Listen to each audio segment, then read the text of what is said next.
Muchas gracias. A los representantes del Centro Universitario Antonio Fraucio de Toledo de la Universidad Estatal del Norte de Pará. Ahora le paso la palabra a representación del Vita Research Center, Centro de Investigación adscrito a la Facultad de Derecho de la Universidad del Istmo de Guatemala. Honorables jueces y juezas de la Corte Interamericana de Derechos Humanos, estados, organizaciones, delegaciones presentes, tengan todos muy buenos días. Mi nombre es María José Pinto, soy estudiante guatemalteca y como scholar del Vita Research Center, adscrito a la Facultad de Derecho de la Universidad del Istmo, estamos honrados de participar en esta opinión consultiva sobre una cuestión de especial relevancia para el sistema interamericano de derechos humanos, la relación entre democracia, dignidad humana y derechos políticos. Para Vita, esta consulta merece especial atención porque no plantea únicamente una discusión de categorías jurídicas, sino una reflexión de fondo sobre el orden político y sobre la mejor manera de proteger a la persona humana frente a toda forma de degradación del poder. Desde la perspectiva del derecho natural y el florecimiento humano, se trata de una cuestión que exige claridad conceptual, pero también racionalidad práctica en su tratamiento. Nuestra exposición se desarrollará en torno a tres ideas principales. Primero, la necesidad de no reducir la democracia a una noción meramente instrumental. Segundo, las dificultades de considerarla un derecho humano en sí mismo. Y tercero, su mejor comprensión como una forma de concretización de las libertades y de los derechos políticos. Partiremos de un presupuesto fundamental. La dignidad de la persona constituye el fundamento de todo el orden jurídico y político. De acuerdo con Kant, la persona posee un valor que está por encima de todo precio. Es decir, la persona humana no puede ser tratada como un instrumento porque es un fin en sí misma.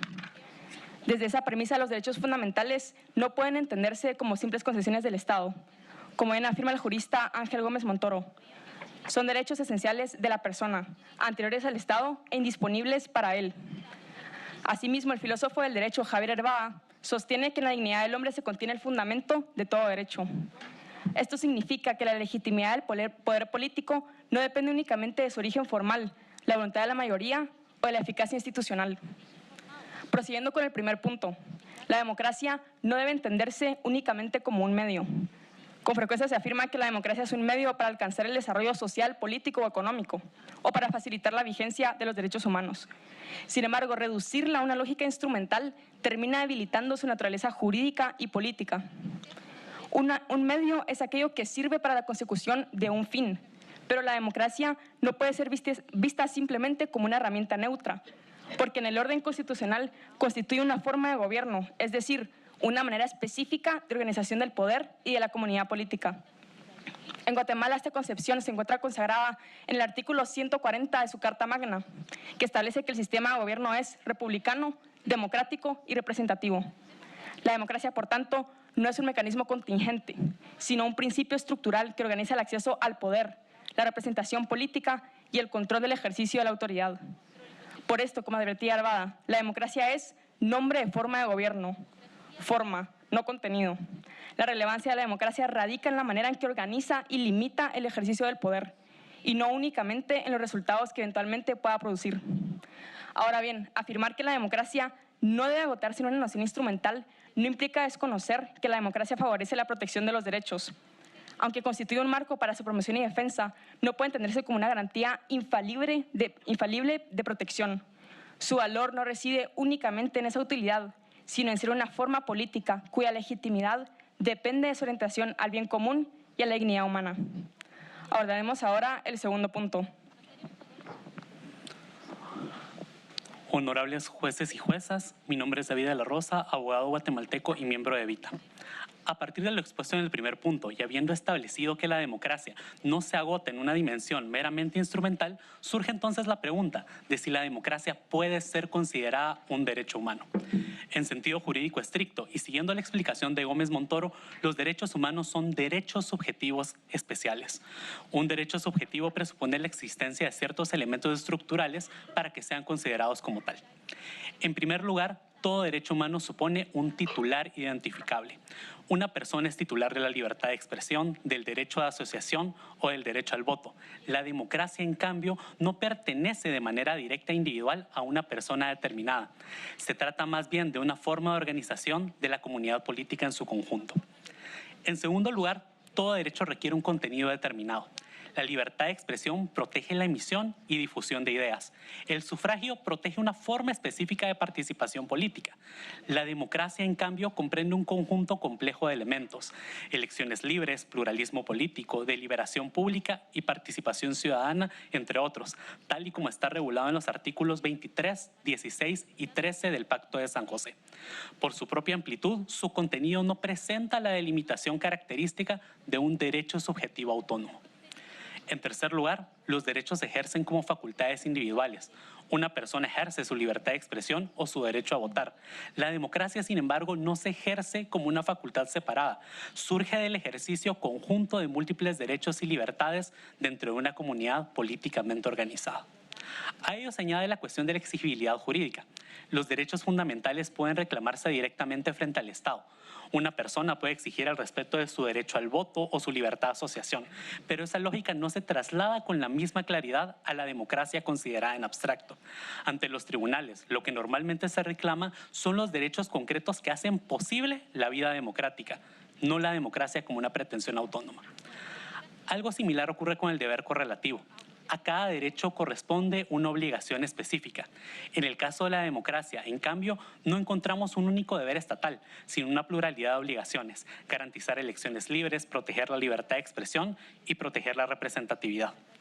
Por esa misma razón, en la práctica jurisdiccional, los tribunales no protegen la democracia en abstracto, sino los derechos específicos cuya vulneración afecta la vida democrática: el sufragio, la participación política, la libertad de expresión o el derecho a ser electo.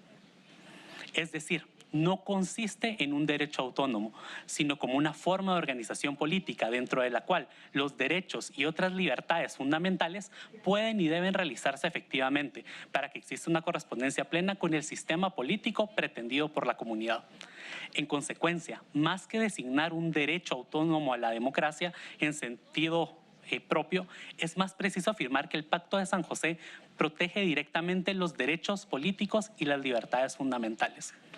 Por tanto, la democracia debe comprenderse jurídicamente como esa arquitectura institucional que permite que la libertad política se realice de manera ordenada. No es una facultad individual que pueda ejercerse aisladamente, sino el marco que garantiza que el poder público se organice conforme a la soberanía popular, el pluralismo y, sobre todo, el respeto a la dignidad humana. Ahora procederemos con el tercer punto. Buenos días, honorables jueces, señor presidente. Mi nombre es Jari Méndez, abogada constitucionalista y directora del Vita Research Center. A partir de lo expuesto y habiendo señalado que la democracia no se agota en una dimensión meramente instrumental ni puede ser comprendida como un derecho humano en sentido propio, surge la cuestión final que orienta nuestra propuesta. La democracia se comprende mejor como una forma de concretización de las libertades y de los derechos políticos. En primer lugar, la democracia no crea los derechos humanos, tampoco los sustituye ni se superpone a ellos. Lo que hace más bien es permitir que los derechos humanos puedan desplegarse con mayores posibilidades de efectividad. En otras palabras, la democracia no constituye el fundamento de los derechos. Es una forma histórica e institucional mediante la que esos derechos pueden encontrar su realización práctica. Esta idea se comprende mejor si recordamos que la comunidad política no existe para sí misma, sino para el bien común.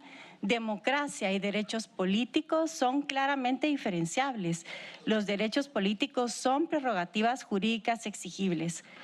La democracia, por su parte, constituye un marco institucional dentro del que esos derechos se articulan y pueden proyectarse. Es decir, la democracia no se presenta como un derecho adicional dentro del catálogo de derechos humanos, sino como un espacio privilegiado de su realización. Privilegiado, ciertamente, pero no automático. Ya Cicerón, en De Legibus, hacía la advertencia de que si lo justo dependiera únicamente de la voluntad de los pueblos o de las mayorías, también podrían llamarse justos el robo o la falsificación, cuando contaran con suficiente aprobación popular. La democracia solo es legítima cuando reconoce que el poder tiene límites, los que están dados por la dignidad de cada persona, no por las mayorías o por el procedimiento. En conclusión, la democracia no puede reducirse a una simple herramienta funcional para alcanzar determinados fines. Tampoco parece suficiente concebirla como un derecho subjetivo autónomo. Se comprende mejor como ese cauce institucional mediante el que la participación política, la representación, la deliberación pública, la igualdad y la responsabilidad en el ejercicio del poder pueden ordenarse de conformidad con la dignidad humana y con el bien común. Honorables jueces, esta intervención de Vita busca reforzar una idea fundamental. La democracia solo es legítima cuando permanece al servicio de la persona. Su valor es fundamental dentro del sistema interamericano de derechos humanos porque es garante de la libertad política y del ejercicio de esos derechos. Pero no es un derecho humano, es un principio y es un valor constitucional. Muchas gracias. Muito obrigado. A representação. Muchas gracias a la representación del Vita Research Center, Centro de Investigación adscrito a la Facultad de Derecho de la Universidad del Istmo de Guatemala. Ahora le cedo la palabra a la representación de la iniciativa